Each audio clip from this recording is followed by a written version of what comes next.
In today's video, I'm going to teach you how to send Slack notifications from Airtable.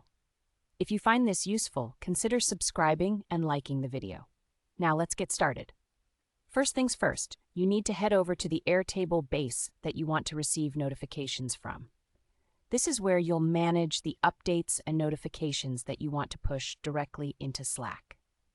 Once you're in the desired Airtable base, look for the drop-down arrow next to the base name at the top of your screen.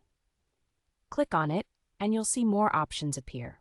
Go ahead and click on the ellipses icon, which will give you access to additional settings. From this menu, you need to select Slack Notifications. After clicking that, you'll encounter a couple of prompts. The first one will ask you, which base would you like to receive updates from?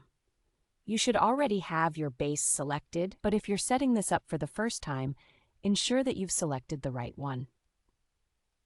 The next prompt is about your Slack channel. What channel do you want updates to be posted to? Here you'll want to choose a specific channel where you'd like to receive these alerts.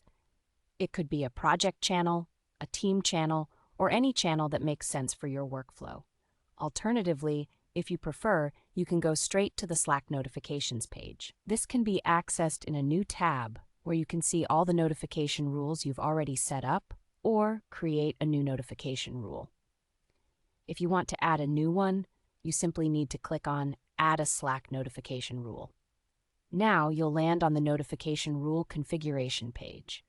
If you haven't already chosen the base from which to post updates, you'll do that here.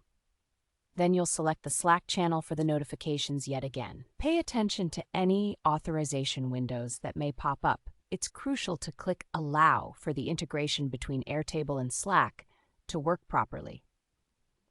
Once you've set up the rule, you'll notice a few options pop up.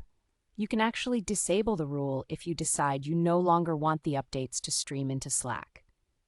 There's also an option to send a test message. This is a great way to ensure that everything is functioning as it should before fully relying on it. If you decide that you don't need the integration at all anymore, you can remove it altogether. Very straightforward, right? After you finish configuring your rule, give it a try. Make some updates to the Airtable base that you selected in the rule. Head over to Slack and keep an eye on the channel you designated earlier. You should start seeing the updates appear in real time. And there you have it. You're now equipped with the knowledge to send Slack notifications from Airtable, keeping you and your team updated effortlessly. If you found this video beneficial, remember to subscribe and give it a thumbs up.